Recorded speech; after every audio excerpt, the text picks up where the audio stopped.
우리는 간혹 아니 목사가 되어가지고 그럴 수 있습니까? 장로라면서 어떻게 그렇게 합니까? 권사 안수 집사하면 이 정도는 해야 되는 것 아닙니까? 그런 말들을 하죠. 직분을 받았다면 직분 맡은 자답게 행동하라는 겁니다. 맞는 말입니다. 하지만 이 건강한 교회는 직분 때문에 또 사명감으로만 섬기는 교회가 아니라 사랑이 동기가 되어서 주신 은사로 즐겁게 섬기는 교회입니다. 때로는 직분을 맡다 보니까 직분 맡고 난 다음에 사명이 생기고 또 사명 감당하다 보니까 없던 은사를 발견하기도 하고 그러다가 그 일을 좋아해서 섬기는 수도 있어요. 근데 이것은 옳은 순서는 아니죠. 제대로 된 순서라면 내가 주님과 교회를 사랑해서 사랑을 표현하고 싶은데 뭘로 할까? 그래서 내 은사를 찾아서 그 은사로 섬기다가 보니까 잘 섬기는 분에게 직분이 주어지고 직분과 함께 권위도 주어져서 계속 사명 따라 직분 따라 은사 따라 사랑해서 섬기게 하는 것. 그래서 직분, 사명, 은사보다도 사랑이 먼저 되는 교회가 건강한 교회라고 믿습니다. 오늘 본문 말씀 바로 그 말씀을 하는 것이죠. 고린도전서 12장에서 바울은 교회를 몸과 지체에 비유하여 설명하면서 하나의 몸에 많은 지체가 있는데 그 다양한 지체들이 각각 다 소중하다. 그리고 모두 다 몸에 필요하다. 그래서 한 몸의 지체인 우리 모두는 다른 지체들 서로 돌보고 함께 기뻐하고 함께 아파해야 한다 하는 것이 12장 전반부의 말씀입니다. 그리고 오늘 읽은 27절부터 어투를 살짝 바꾸어서 너희는 고린도 교회 모든 성도 여러분들은 그리스도의 몸이요 지체의 각 부분이라. 이 말씀을 잘 보시면요, 성도들 여러분은 몸인 동시에 지체다 이렇게 말씀하는 겁니다. 우리 몸에 어디까지가 몸이고 어디까지가 지체입니까? 손은 몸입니까 지체입니까? 다리는요? 여러분 그게 지체인 동시에 몸이라는 겁니다. 그러니까 몸과 지체가 구별되는 것이 아니고 분리되는 것이 아니라 모든 지체가 몸이다. 그래서 지체는 몸의 일부이고 어떤 모양 어떤 은사를 가졌든 소중하지 않은 지체는 없다. 모든 지체가 몸의 일부이고 몸이 소중하면 지체도 같이 소중하다라는 것이죠. 그러므로 우리가 어떤 직분 어떤 은사를 가졌던 한 사람 한 사람이 그리스도의 거룩한 몸의 일부라는 생각을 한다면 거룩하지 않은 지체가 하나도 없는 것이죠. 그래서 우리 모두는 한 몸 의식, 한 몸의 지체라는 의식과 함께 몸이 거룩하니 지체인 우리 모두도 거룩하다라는 생각을 하며 나아가야 한다는 것입니다. 이것이 바로 서로 사랑하는 것이, 서로 섬기는 것이, 다른 지체를 위한 것이 결국은 몸을 위한 것이고 동시에 주님을 위한 것이라는 것이죠. 이 말씀을 잘 이해할 때 우리는 교회의 직분과 우리 은사를 어떻게 사용하고 섬겨야 될지 알 수 있는 겁니다. 첫 번째로 한번 따라 할까요? 성직은 따로 없습니다. 성직은 따로 없습니다. 주님의 몸된 교회가 거룩하면 당연히 그 지체도 거룩해야 되는 것이죠. 왜? 몸이 지체고 지체가 몸이기 때문입니다. 그렇다면 목사직만 성직이 아니에요. 주님의 몸된 교회를 이루는 모든 성도는 어떤 직분, 어떤 은사를 가져도 모두 다 그게 성직이고 여러분 모두는 성직자인 겁니다. 옆 사람 보고 한번 그렇게 말씀해 볼까요? 당신은 성직자입니다. 당신은 성직자입니다. 괜히 어색하죠. 근데 뭐 성직자 내가. 우리도 모르게 성직자라는 것은 교회와 관계된 종교와 관계된 일에 전업하는 사람을 성직자라고 불러왔기 때문에 그런 오해를 하는 것인데요, 우리 개혁신학에서는 성직자가 따로 없어요. 오늘 본문 28절에 보니까 하나님이, 누가요? 하나님이 교회 중에 몇을 세우셨다. 누가 세우셨어요? 하나님이. 그래서 첫째 사도, 둘째 선지자, 셋째 교사, 이 고린도 교회에 필요한 이 직책, 직분 다 누가 세우셨다고요? 하나님이 세우셨다. 그리고 곧 이어서 그 다음은 능력이요 그 다음은 병 고치는 은사, 서로 돕는 것, 다스리는 것, 각종 방언을 하는 것이라. 이게 사도, 선지자, 교사와 같은 직분만 아니라 그 이후에 이어지는 능력, 신유, 구제, 치리, 방언 같은 각종 성령의 은사들도 다 누가 주셨다고요? 하나님이 주셨다는 것이죠. 그러니까 교회 중에 허락하신 모든 직분과 은사는 신적 기원을 갖는다. 누구에게서 나왔다? 하나님에게서 나왔다. 하나님이 주신 일을 하는 사람이면 직분이 있든 없든 어떤 은사를 가졌든 하나님이 주신 은사로 하나님이 주신 직분으로 하나님의 마음으로 섬긴다면 모두 다 성직에 종사하는 겁니다. 흔히들 목사직을 받고 나면 그렇죠, 성직은 하나님 주신 것인데 어떻게 그 직을 함부로, 이런 말을 해요. 물론 목사직을 소중히 여길 필요가 있습니다. 공회가 세우니까. 하지만 교회 공동체에 필요하여 주시는 모든 직분들은 장로든 권사든 집사든 모두 다 성직임이 분명합니다. 하나님이 주신 것이기에 함부로 버려서 안 되고 무시해도 안 되고 직분 받아놓고 충성 봉사하지 않고 가볍게 여겨서도 안 될 것입니다. 교회 조직에 필요한 직분만이 성직이 아니라 우리 교회 현장에 지금 필요해서, 지난주에는 항존직, 교회가 있으면 꼭 있어야 될 목사, 장로, 집사를 언급했지만 우리 교회 공동체 지금 필요해서 세운 여러 교육자들과 교사, 순장, 앙상블, 찬양대원, 독창자로 섬기는 것, 주방에서 주차장에서 섬기는 일, 화장실 청소하는 것, 구제하는 것, 특별한 직책 없이도 기도의 자리에 늘 은사를 받아 섬기고 또 전도 편지를 쓰시는 분들, 보이지 않는 곳에 섬기는 모든 분들이 주님이 주시는 마음을 가지고 일하고 있다면, 주님께서 주신 은사를 가지고 일하고 있다면 그들은 다 성직에 종사하는 성직자라는 것입니다. 너희는 그리스도의 몸이라, 거룩한 그리스도의 몸의 일부가 되어가지고 그 몸을 세워가고 있는 지체라면 조직 밖에 있어도 그들 역시 하나님을 섬기고 이웃을 섬기는 성직을 행하고 있는 것입니다. 그래서 직분이 있든 없든 어떤 은사가 있든 그것이 하나님이 주신 줄 안다면 하나님 뜻에 맞추어 일을 해야 합니다. 여러분에게 어떤 직책이 주어지든 어떤 은사가 주어지든 함부로 남용하지 마십시오. 그리고 내 생각으로 과용하지도 마시고 하나님의 영광을 위하여 다른 성도들을 섬기는, 이웃을 복되게 하는 일들을 위하여 잘 사용하는 우리 모두가 되시기를 주의 이름으로 축복합니다.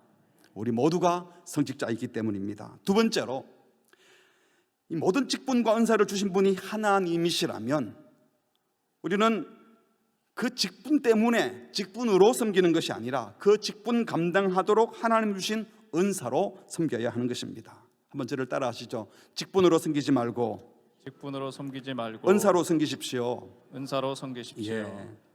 사람들 중에 은사나 그 일을 하는 사역 내용 자체보다도 그 직분 자체에 관심을 더 많이 갖는 분들이 종종 있습니다. 그런데 본문에서 바울은 직분과 은사를 구별하지 않고 첫째, 둘째, 셋째는 말씀 사역과 관계된 사도, 예언하는 자, 그리고 가르치는 교사에 대한 얘기를 하고 나머지 뒤에 은사들도 똑같이 하나님이 주셨다고 똑같이 동일선상에서 나열하고 있어요. 사도는 보냄을 받아서 복음을 전하는 자를 가르친다면, 선지자는 말씀을 대언하는, 오늘날로 말하면 설교하는, 말씀 사역하는 자들을 가르치고, 그리고 또 가르치는 자는 성경을 전문으로 연구해서 교육하고 가르치는 교사들이나 신학교 교수를 가르친다고 할 수 있을 거예요. 그런데 여기에 중요한 것은 은사와 직분 결코 따로따로가 아니라는 것입니다. 직분 자체가 중요한 것이 아니라 직분으로 감당하는 그 사역, 사명이 중요한 것이고, 그 사명을 감당하기 위해서 하나님이 은사도 함께 주는 거죠. 또한 그 은사를 가진 자들에게 사명과 직분도 함께 주셔서 그 은사를 가지고 사명 따라서 몸을, 공동체를 이루게 하시는 겁니다. 그러므로 모든 직분, 직임에는 은사가 꼭 필요합니다. 그리고 은사에 따라 직임이 주어져야 합니다. 그래서 은사가 있는 분들이 직분을 받아야 하고, 직분을 받게 된 자는 은사를 계속 구해야 합니다. 직분이 주어졌는데 은사가 부족하다고 여겨지면 은사를 사모하고 은사에 맞게 섬겨야 하는 겁니다. 저는 목사로서 말씀을 증거하고 가르치는 일에 은사가 생각이 되어서 소명감을 갖고 신학교를 갖고 목사가 되었어요. 하지만 목사직을 감당하다 보니 아직도 여전히 말씀 증거하고 가르치고 훈육하는데 부족함이 많아서 계속 배우려고 하고 그 은사를 개발하려고 하는 것이죠. 그렇다고 해서 직분을 내세우면서 일하는 것이 아니라 계속 부족하다는 생각에 더 겸손히 은사를 따라 계속 섬겨야 하는 겁니다. 중요한 것은 직분이 아니라 사명이고 그 사명을 감당하는 은사가 훨씬 더 중요하다는 것이죠. 이런 얘기 들어본 적이 있나요? 유명한 뇌수술 전문의가 우연히 길을 가다가 어떤 어린이가 스쿠터를 타고 가다가 나무에 부딪혀서 머리를 탁 부딪혔는데 쓰러진 걸 봤어요. 강도나 부딪힌 위치를 보니까 이거 심각하다고 생각이 들어가지고 앰뷸런스를 부릅니다. 그리고 병원에 같이 갔는데 마침 병원에 응급의사가 없었어요. 그래서 이 의사 선생님이 전문의니까 직접 침대에 넣어놓고 응급조치를 막 하려고 하는데 누가 문을 열고 들어와가지고, 선생님, 제가 이 아이의 절친입니다. 저는 초등학교 보이스카웃에서 응급처치하는 법을 배웠는데요, 내가 이 친구를 제일 잘하니까 제가 응급처치하도록 도와주십시오. 이렇게 하면 허락해도 되겠어요? 어처구니 없는 일이죠. 그 소년이 친구를 사랑하는 마음이 애틋한 마음이 이해가 되지만 이 자칫 잘못하다가 친구의 목숨을 잃게 되는 무서운 결과를 초래할 수 있지 않겠습니까? 만일 그 아버지가 와가지고 선생님보다 제가 이 아이를 제일 잘 알고 제일 많이 사랑하니까 이 아이 생명은 내가 책임질 테니까 비켜 나오십시오, 제가 하겠습니다. 그래도 안 되는 거잖아요. 사랑하고 있다, 사명감이 있다는 것과 은사가 있다는 것은 다른 문제입니다. 마치 교회 안에서 자기보다 훨씬 그 방면에 은사가 많은 사람들이 있고 신실하고 능력이 많은 사람이 있는데 굳이 내가 하고 싶은 열망이 제일 많으니까 내가 할래 하고 나선 것과 똑같은 것입니다. 간절함과 의욕만으로 되는 것이 아닙니다. 아버지라고 무엇든지 다 잘하는 것이 아니고 친한 친구라고 뭐든지 다 할 수 있는 것이 아닙니다. 예수님을 사랑하니까, 주님은 중심을 보시니까, 내가 순전하니까 내가 뭐든지 할 수 있어 아니라는 거죠.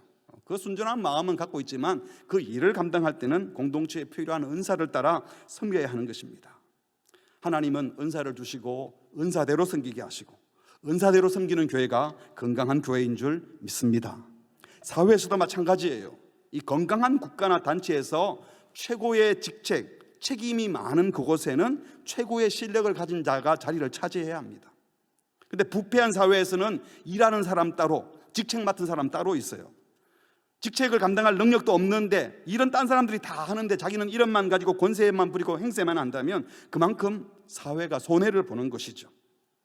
최고 경영자는 경영자로서의 자질이 있어야 되고 또 최고의 통수권자는 이 통치자로서 거기에 걸맞는 실력과 등망과 지도력을 갖춰야 하는 것입니다.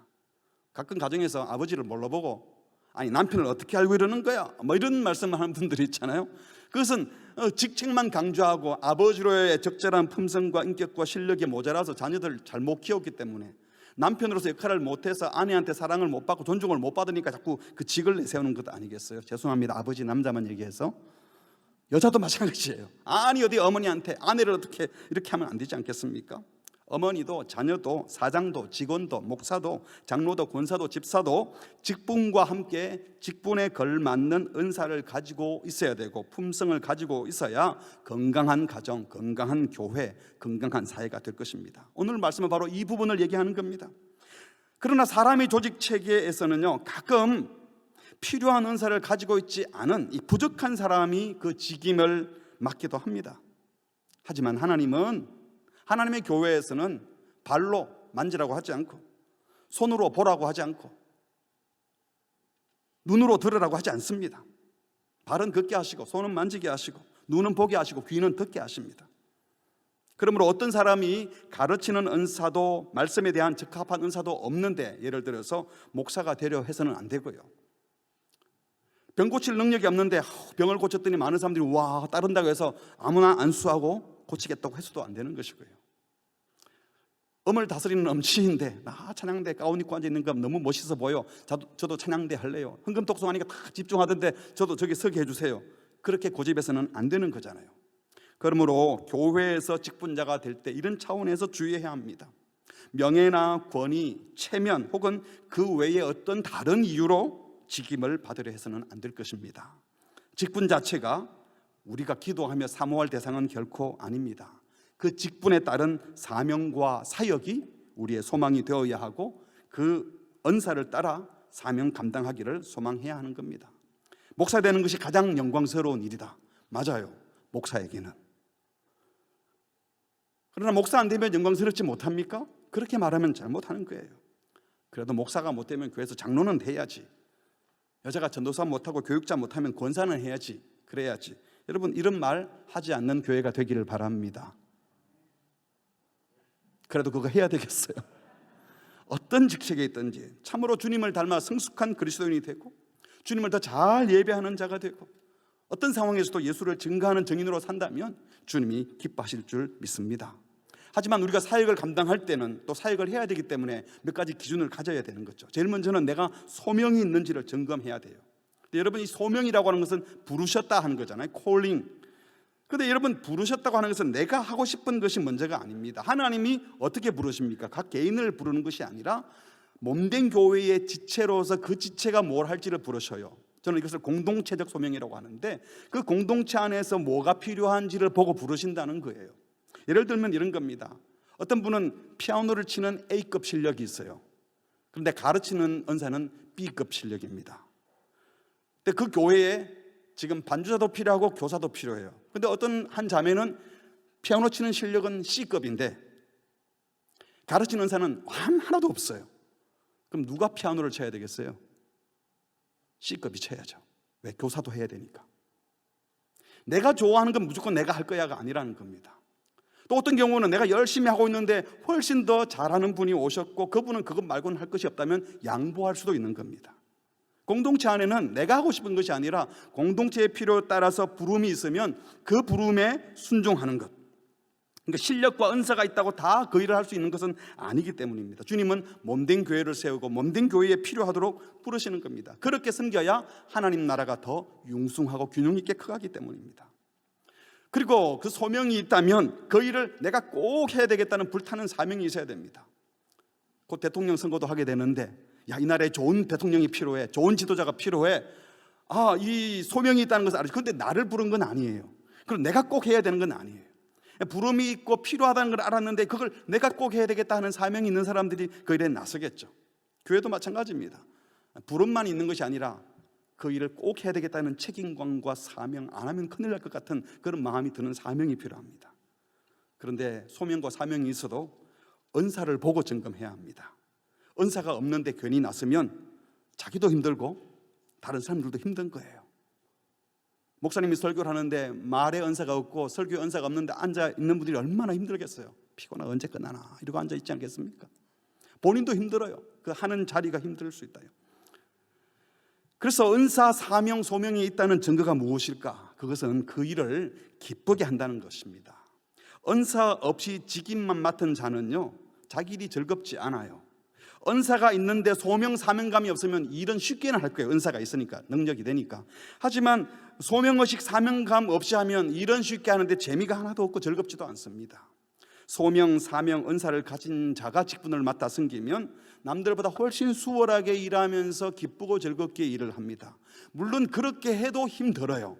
왜? 사랑과 함께 영혼을 섬기는 일은 늘 잘 되는 게 아니고 반대도 있고 불편한 일들로 생겨요. 하지만 은사가 있고 소명이 있고 사명이 있는 사람은 힘들어도 계속 그 일을 하는 겁니다.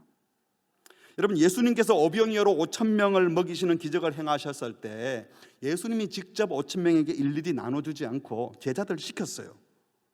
그리고 마지막 뒷정리 12바구니 거두는 거 누구 시켰어요? 제자들 다 시켰어요. 예수님이 십자가 지기 전날 밤 제자들의 발을 씻겼지만 예수님이 매일 제자들의 발을 씻기지는 않으셨어요. 예수님은 허드렛 일 안 하고 아래 사람 시켰다는 것이 아니라 예수님은 십자가 지시기까지 복종하는 분이시지만 하늘 보좌를 부리고 이 땅에 내려온 것 자체가 엄청 낮아주신 분이시지만 제자들이 어떻게 섬겨야 할지를 가르쳐 주시기 위해서 제자들을 시켰어요. 예수님이 하실 일은 제자들이 하는 그 일이 아니기 때문입니다. 오늘 우리 교회에서 고급 인력이 화장실 청소는 하면 안 된다 이런 말은 아니에요. 우리 교회가 사역훈련할 때 훈련생 이 숙제 가운데 하나가 돌아가면서 화장실 청소를 1년간 합니다. 지금 훈련을 쉬고 있어서 화장실 청소는 다른 분이 하고 있지만요. 여러분, 사육훈련한 것이 화장실 청소 훈련 시켜가지고 사육훈련 끝나면 모두가 화장실 청소 잘하게 만들겠다 이런 뜻이 아니잖아요.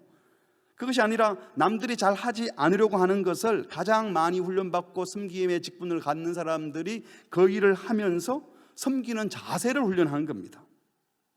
중요한 것은 고급 인력은 허드렛 일을 해서는 안 된다는 것이 아니라 주어진 직책에 맞는 일을 해야 한다는 겁니다. 그런데 주어진 직책에 맞는 일을 하되 무슨 일이든 할 종의 자세를 갖고 섬기는 자세로 해야 한다는 것입니다.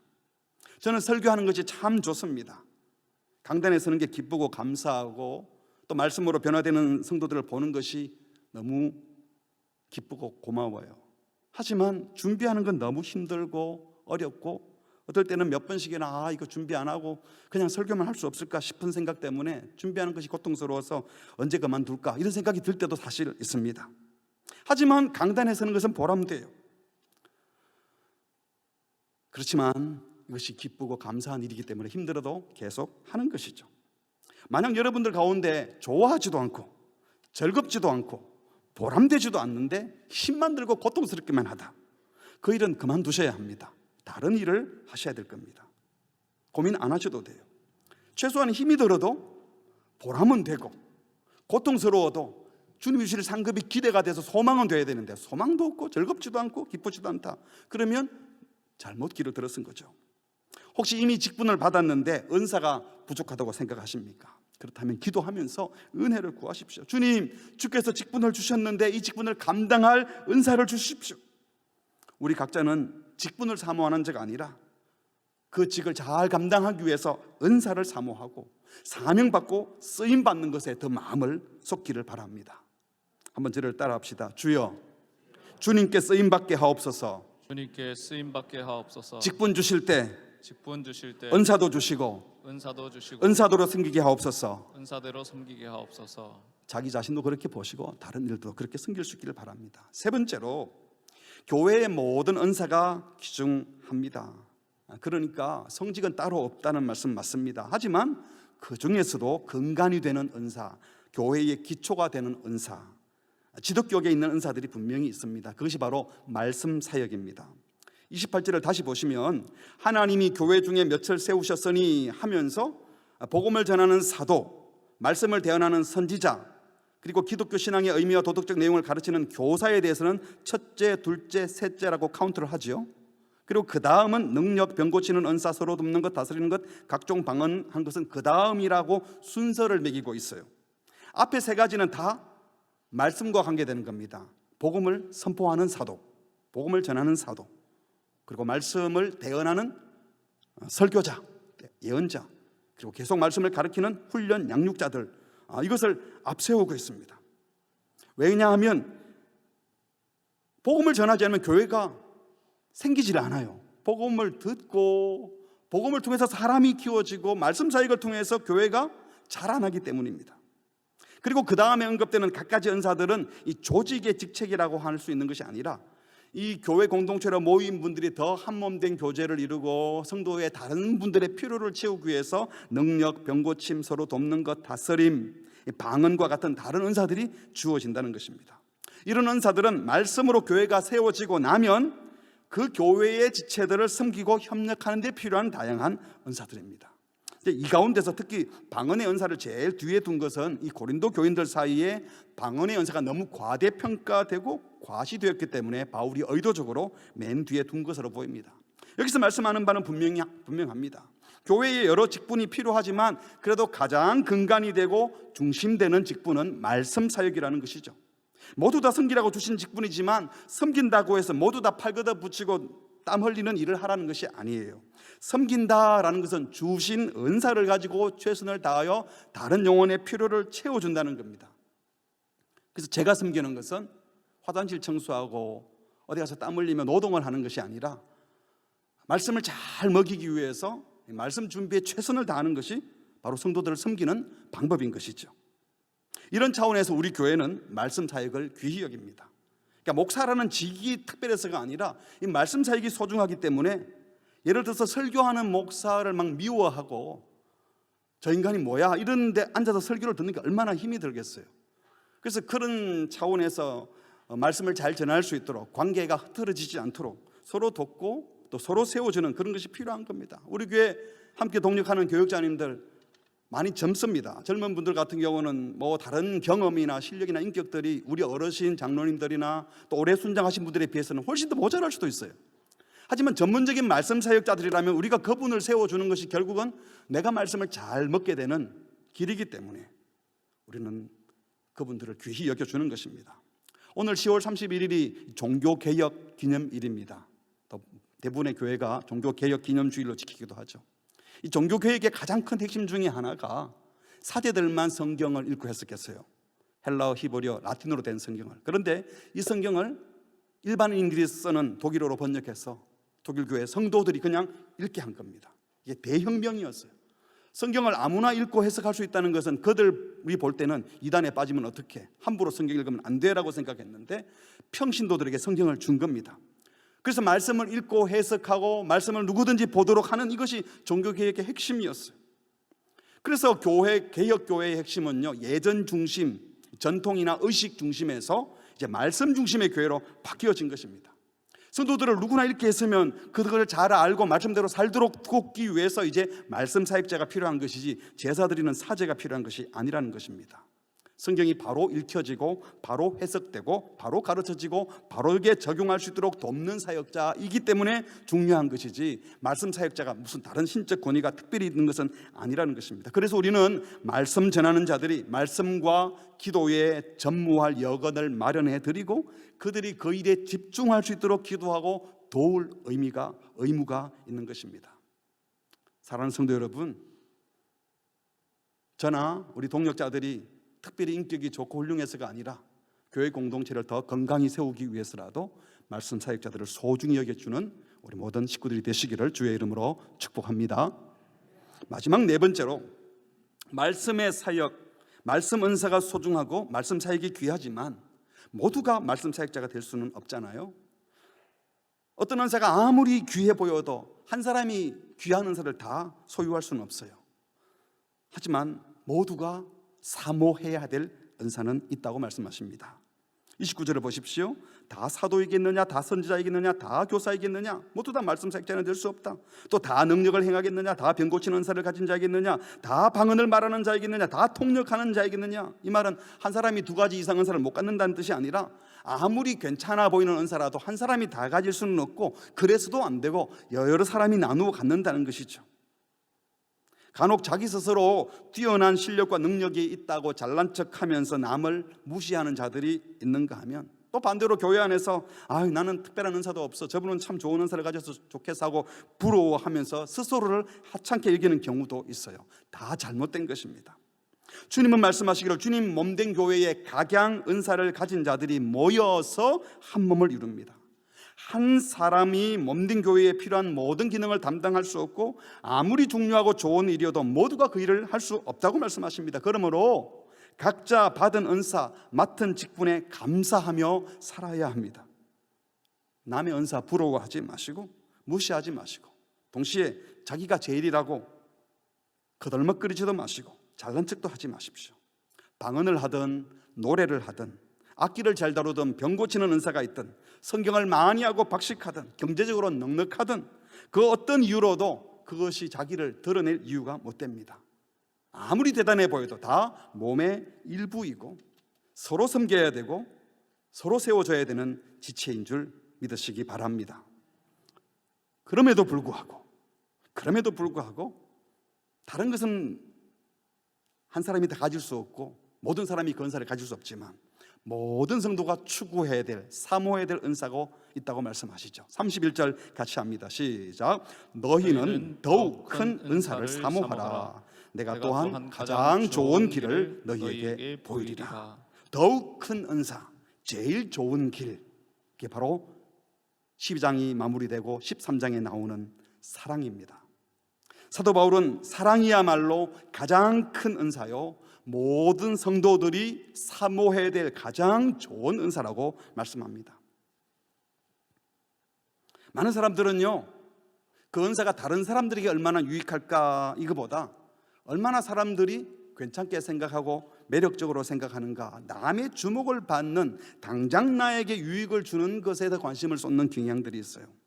고린도 교회의 경우는 그게 바로 방언이었습니다. 기도할 때 방언을 딱 말하면 아이고 저분은 성령께서 은사를 주셨네, 바로 티가 나서 알 수 있는 거예요. 근데 이게 남에게는 아무 유익을 주지 못해요. 은사 받은 본인에게는 특별한 느낌도 있고 하나님의 임재, 성령의 임재를 체험하게 되고 기도를 더 깊이 하게 되고 개인적으로 주님과 깊은 교제를 하니 분명히 영적 유익이 있어요. 그 다음에 그것이 표현되지 않으면 방언하는 것 자체가 다른 이들에게는 이상하네, 신비하네 하고 부러워할지는 모르지만요, 도움이 되지는 않습니다.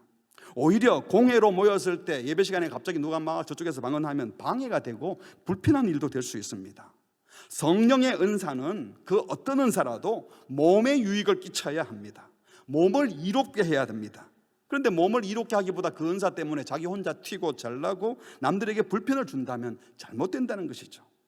정말 귀한 은사는요, 그게 숨어있든 드러나든 고생스럽든 편히 보이든 그게 몸된 교회 공동체 전체의 다른 지체들에게 유익이 될 때 그게 제대로 된 은사인 겁니다. 그래서 고린도전서 13장은 이렇게 시작하죠. 내가 사람의 방언과 천사의 말을 할지라도 사랑이 없으면, 이 말은 사랑 없이 방언할 수 있고 사랑 없이 천사의 말, 아름다운 말을 할 수 있어요. 하지만 사랑 없이 하는 방언과 천사의 말은 사랑이 없으면 뭐가 된다고요? 소리나는 구리, 울리는 꽹과리, 이 소음이 된다는 거예요. 소음. 2절에 내가 예언하는 능력이 있어 모든 비밀과 모든 지식을 알고 또 산을 옮길 만한 모든 믿음이 있을지라도 사랑이 없으면, 이 말도 사랑 없이도 예언할 수 있고 사랑 없이 설교합니다. 사랑 없이 신비한 하나님의 뜻을 알려줄 수도 있고 사랑 없이 산을 옮기는 엄청난 능력을 행할 수도 있는데, 사랑 없이 행하면 여기 잘 보니까 뭐가 아무것도 아니라고요? 내가 아무것도 아니요. 사랑 없이 행한 그건 그 사람 아무것도 아니에요. Nothing. 쓸데없이 에너지만 쏟은 거예요. 3절에 보시면 더 심하게 말씀하십니다. 내가 내게 있는 모든 것으로 구제하고 내 몸을 불살하게 내줄지라도 사랑이 없으면, 사랑 없이도 전 재산 팔아서 구제할 수 있어요. 사랑 없이도 자기 몸을 순교의 제물로 내어놓을 수도 있대요. 그런데 그렇게 하면, 내가 구제하면 구제받는 사람에게는 유익이 되고 내가 순교하듯이 복음을 전하면 다른 이들에게는 유익이 될지 모르지만 누구한테는, 내게는 아무 유익이 없다고 말씀하십니다. 사랑 없이 행해지는 그 어떤 은사도, 그 어떤 사역도, 아니 전 재산을 파는 구제와 또 자기 몸을 불살하게 내주는 일일지라도 사랑 없이도 가능한데, 사랑 없이 하게 되면 자기한테는 아무 유익이 없다고 말씀하십니다. 결국 여러분, 이 은사가 진짜 은사 되게 하는, 은사 된다는 것은 몸에 유익하게 하는 것은 사랑입니다. 그 은사의 핵심은 사랑이어야 합니다. 능력이 조금 부족해도, 은사가 조금 부족해도, 건강이 조금 약해도, 가진 것이 아무리 적어도 사랑이 있으면 작은 것으로도 일하게 하십니다. 사랑하면 아이디어도 떠올라요. 재능이 부족한데도 사랑하면 하나님께서 은사를 주셔서 남을 섬기게 한다는 겁니다. 그래서 우리는 다른 것은 사모하지 않아도, 다른 은사는 구하지 않아도 사랑을 주시옵소서 간절히 간구해야 될 것입니다. 제가 우리 교회 부임해서 처음에 했던 기도가 이 기도였어요. 사랑스러워야 되는데 죄송합니다, 사랑스럽지 않은 거예요. 주여 사랑하게 하옵소서. 사랑하게 한다고 사랑이 됩니까? 긍휼한 마음을 주옵소서. 제 주변에 어떤 목회자들이나 성도들을 보면 긍휼과 사랑이 많아서 그냥 정말 사랑으로 하는데, 저는 일로만 하는 것 같더라고요. 사명감으로 하는 것 같은데 사랑 없이 하면 피곤한 일이 되는 거예요. 여러분, 사랑 없이 하는 그 어떤 능력도 은사도 재능도 아무것도 아닙니다. 주께서 사랑을 부어주시기를 바랍니다. 제가 아는 어떤 교회에 몇몇 성도가 한 10년 전 얘기인데요, 어디서 큐티를 배우고 왔어요. 그 스스로 말씀 묵상하고 큐티하고 적용하고 또 그걸 모여서 나누니까 너무 행복한 거예요. 이때까지 그냥 아주 연약법으로 하는 설교, 주입식 설교만 듣다가 말씀을 직접 묵상하고 나누어 보니까 너무 행복해가지고 몇몇 성도들과 같이 하자고. 그리고 목사님 찾아가서, 목사님 우리 새벽 예배 시간에 이렇게 설교하지 말고 큐티하면 어떨까요? 목사님이 매일 새벽에 나오면 내가 다 설교해 주니까 그거 들으면 되지, 그렇게 하지 말아라고 이렇게 말을 했더니, 이분들이 몇 번 더 건의하다가 안 된다고, 우리 목사님 큐티도 모르고 옛날 목회야 이러고 자기들끼리 새벽 예배 시간에 목사님 설교 안 듣고 그 본문 가지고 큐티하고 마치고 나면 자기들끼리 큐티 나눔하고. 그래서 교회가 짜갈라졌어요. 제가 아는 어떤 교회는, 프로그램 이름은 말할 수는 없지만 성경 통독반을 운영을 하는데, 어디서 배워와 가지고 성도가 운영을 하다가 그게 교육자들과 또 교회 훈련 과정과 연결되지 못해 가지고 교회에 큰 골칫거리가 되어서 힘들다는 얘기도 들었습니다. 전도 프로그램이 그렇게 되기도 합니다. 여러분, 방언, 큐티, 전도, 성경 통독, 아버지 학교, 어머니 학교, 이런 것 자체 나쁜 것 아닙니다. 성도들의 신앙생활에 유익을 줄 수 있는 좋은 프로그램이고 좋은 은사들입니다. 하지만 사랑 없이 행해지는 은사들, 몸을 전체를 보지 않고 자기의 열정만 가지고 하는 사역들은 결국은 몸에 유익을 주지 못하고 오히려 몸에 상처를 주기도 하고 몸을 나누는 일이 될 수도 있습니다. 그 어떤 은사도 몸을 건강하게 하고 생명을 살려야 되는데, 아니 그 일을 하다가 생명을 죽인다면 무슨 의미가 있겠습니까? 그러므로 은사와 사역보다 훨씬 더 중요한 것은 은사가 진정 은사가 되게 하는 가장 중요한 사랑인 줄 믿습니다. 이 사랑은 이 지체와 몸을 연결하는 고리입니다. 사랑 없이 행해지면 지체끼리 따로 놀다가 서로 분쟁하게 되지만, 사랑이 몸을 연결시켜주고 지체들을 서로 연결시켜주고 그 은사가 진짜 은사 되게 해서 효과 있게 하는 것입니다. 그래서 갈라디아서 5장 22절에 보면 성령의 열매를 언급하면서 첫 번째 열매가 뭡니까? 오직 성령의 열매는 하고 첫 번째가 사랑이에요. 이 사랑의 은사, 몸을 몸되게 하고 모든 지체가 몸에 잘 붙어 있게 하고 지체들끼리 서로 교류하게 하는 은사, 그 사랑의 은사, 이것을 우리가 모두가 받아야 할 것입니다. 모든 은사의 목표가 뭡니까? 결국은 더 사랑하기 위한 거예요. 은사를 받아서 잘 사용하는 열매가 결국은 더 사랑해야 하는 것입니다. 일을 하는 게 아니고 사역을 하는 것이 아니라, 아무리 많은 은사자들이 교회 안에서도, 아무리 실력 있는 사역자들이 교회 안에서도 사랑 없이 지도자들끼리 서로 시기하고 질투하면요, 그 은사 때문에 순식간에 싸움과 다툼의 자리로 바뀌어져 버릴 것입니다. 하나님이 주신 성령의 은사가 다른 사람을 죽이는 무기도 될 수 있다는 것입니다. 사랑하는 성도 여러분, 여기서 말하는 사랑은 동정심이나 연민, 인간적인 사랑이 아니라 바로 예수님께서 하늘 보좌를 부리고 사람의 몸을 입고 이 땅에 오셔서 목숨까지 내어놓는 그 사랑을 말씀합니다. 그런데 이 사랑이 우리에게 없잖아요. 그래서 늘 간구해야 하는 겁니다. 어떤 분은 사랑이 뭐 은사냐, 사랑은 은사가 아니고 자기가 열심히 하면 되는 거지. 그런데 오히려 저는 반대로 생각이 돼요. 이게 하나님이 주시지 않으면 이 사랑이 마음이 안 생기거든요.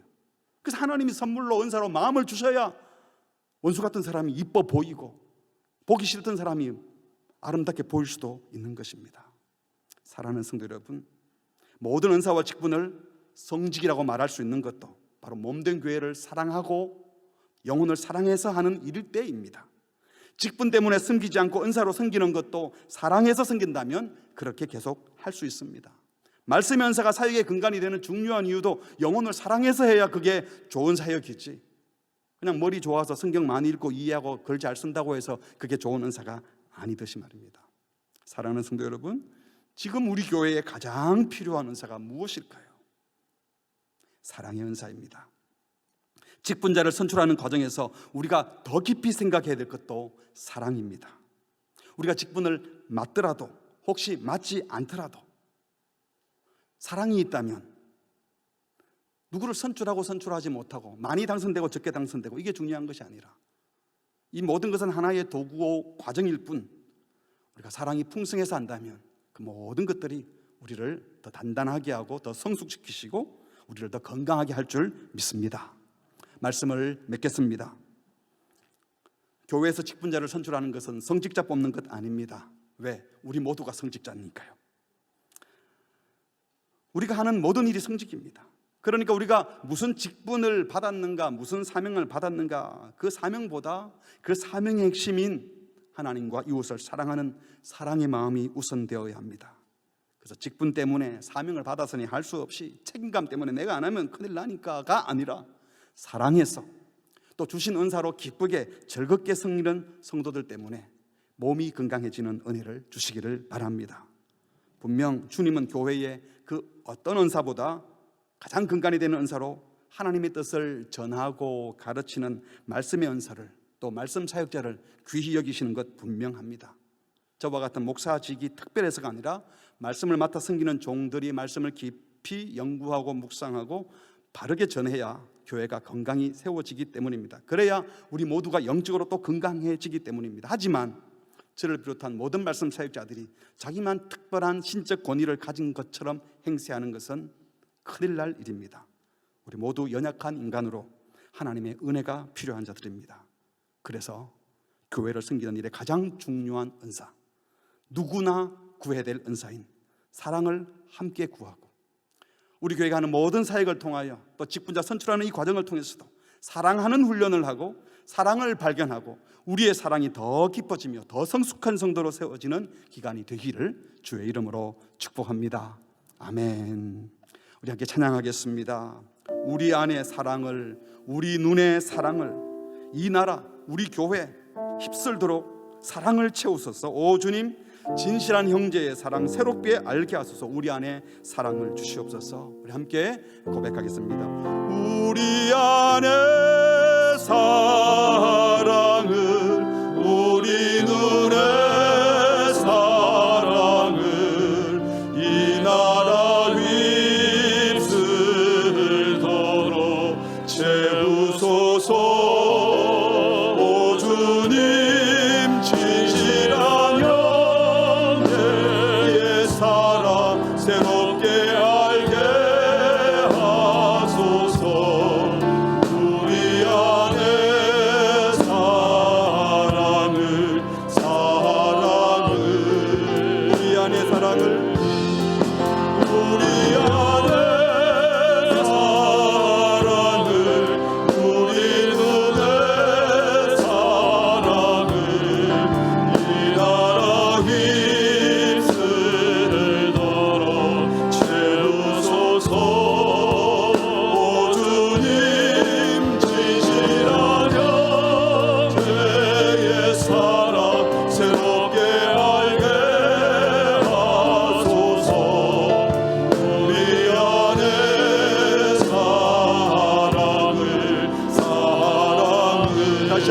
안에 사랑을 우리 안에 사랑을 우리도 내 사랑을 이 나라 이스라엘도록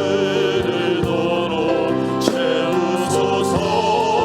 오 주님 지시하여 죄의 사랑 새롭게 알게 하소서. 우리 안에 사랑을 우리 함께 기도하겠습니다. 여러분, 세상에는요 그 직급에 따라서 수입이 다르고 그 직책에 올라가면 권세를 부릴 힘이 생겨요. 그래서 자기가 얻는 유익 때문에 그 직급에 오르려고 하죠. 근데 교회의 직분은 그런 게 아닙니다. 그 직분을 따라서 책임이 더 많아지고 더 사랑해야 되고 더 헌신하라고 직분을 주십니다. 우리도 모르게 세상의 직분 얻는 방식에 익숙하다 보니까 권사되고 목사되고 장로되고 무슨 안수집사 된 게 무슨 큰 자리에 오른 것처럼 축하한다 그러고 그러지만요, 사실은 더 섬기게 된 것을 축하합니다. 다른 마음으로 축하를 해야 되는 것이죠. 이 시간 기도하실 때 하나님, 세상과는 달리 직급, 직입, 자리, 직분이 아니라 사명을 소중히 여기는 마음을 주시도록, 또 사명도 책임감 때문이 아니라 주님이 주신 사랑이 동기가 되어서 그 일을 감당할 수 있도록 은혜 주시도록, 우리 교회 공동체가 다른 것은 구하지 않아도 사랑을 구하는 교회가 될 수 있도록, 교회 안에서뿐만이 아닙니다. 아버지로, 남편으로, 아내로, 엄마로, 선생으로, 또 직원으로, 사장으로 어디를 책임지는 자로서 그 자리 때문이 아니라 내게 맡겨진 일들을 주님의 사랑과 주님의 주신 마음으로 잘 섬겨서 하나님 이 세상을 복되게 하는 데 쓰임받게 해주시옵소서. 우리 공동체의 선거 기간도 이 사랑이 더 풍성해지는 기간이 되게 하여 주시옵소서. 우리 모두가 더 단단해지고 자라는 기간이 되게 하여 주시옵소서. 합심해서 기도하시겠습니다. 하나님 아버지,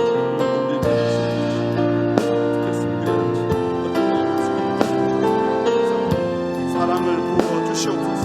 군사에 따라서 우리가 즐겁게 섬기게 하시고 마음 다해 섬기게 하시고 우리 모두에게 이 사랑을 더 듬뿍 부어주시고 마음껏 은혜를 베풀어 주시옵소서. 사랑의 마음을 아버지 사랑해서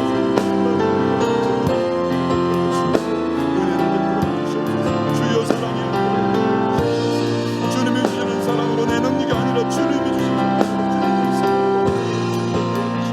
하나님, 우리에게 맡긴 자에게 부모가 되시고 모든 삶을 부럽게 살릴 수 있도록 주의 은혜를 베풀어 주시옵소서. 우리 모두에게 있습니다. 도와주시옵소서. 주님이 일하여 주시옵소서.